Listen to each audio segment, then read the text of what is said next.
पता नहीं आपको मालूम है कि नहीं, मगर हमारे देश में क्राइम के खिलाफ सजा के जो कानून है ना, वो अंग्रेजों के जमाने के हैं। करीब 150 साल पुराने कानून अब तक चल रहे हैं। इसीलिए केंद्र सरकार ने डिसाइड किया है कि ऐसे बहुत सारे कानून खत्म भी किए जाएं और बदले भी जाएं। Welcome to the big bench daily. वो क्या है ना कि केंद्र सरकार एक के बाद एक फैसले ले रही है। ऐसा ही एक तूफानी फैसला लिया गया है कि करीब 163 साल पुराने 3 कानूनों में बदलाव किए जाएं।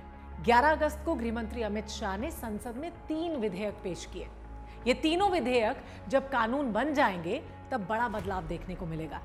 तो चलिए समझ लेते हैं कौन कौन से विधेयक हैं जिनमें बदलाव किए जा रहे हैं। तो इनमें पहला विधेयक है 1860 में बना इंडियन पिनल कोड। अब इसका नाम बदलकर इंडियन जुडिशियल कोड 2023 कर दिया जाएगा। दूसरे विधेयक है 1898 में बना कोड ऑफ क्रिमिनल प्रोसीजर यानी सीआरपीसी। सीआरपीसी अब इंडियन सिविल डिफेंस कोड 2023 के नाम से जाना जाएगा।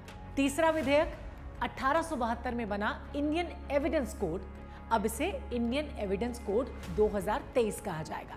इन विधेयकों में बदलाव के बाद कई धाराएं और उनके प्रावधान भी बदले जाएंगे। अच्छा, आपको यहां पर यह बता देती हूं कि आईपीसी में अभी 511 धाराएं हैं।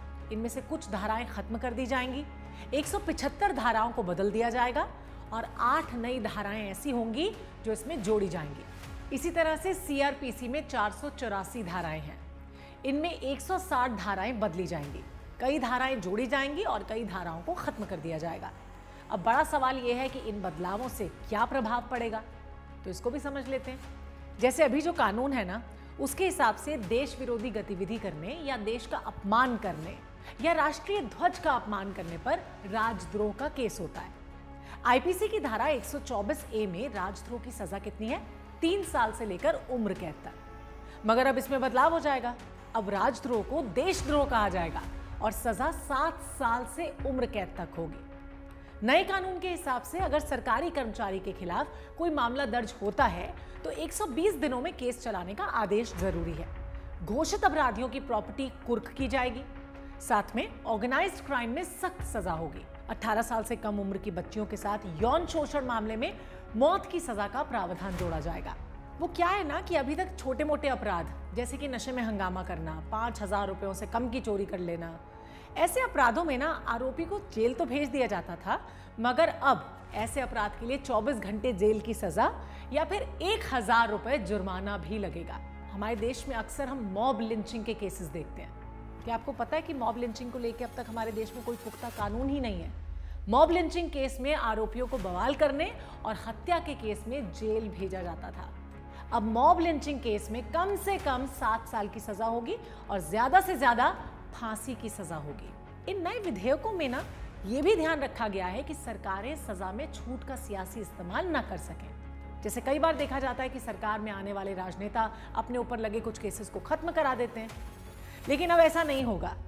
इसके लिए प्रावधान रखा जाएगा कि मौत की सजा सिर्फ आजीवन कारावास और आजीवन कारावास को 7 साल तक सजा में बदला जा सकेगा।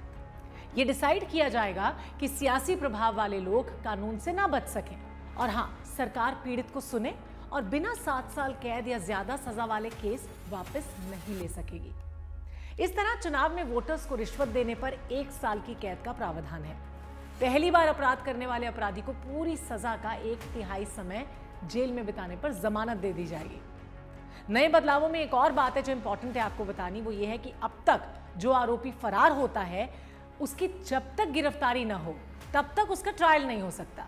जैसे दाऊद इब्राहिम, वो भारत का सबसे बड़ा गुनहगार है, मगर उसका ट्रायल नहीं चल सकता। पर नए कानून में ट्रायल चलेगा और सजा भी सुनाई जाएगी। अब द बिग बेंच में बैठ के सोचने वाली बात यह है कि अब तक की सरकारें ब्रिटिश काल के कानून को क्यों ढो रही थी भाई? पहले किसी सरकार ने ऐसे बदलाव की बात क्यों नहीं सोची? आपका इस बारे में क्या कहना है, आप हमें कमेंट सेक्शन में लिख के बताइए और चैनल को सब्सक्राइब करने के लिए सब्सक्राइब बटन को प्रेस कर दीजिए। And for more stories keep watching the big bench. बैठ के सोच।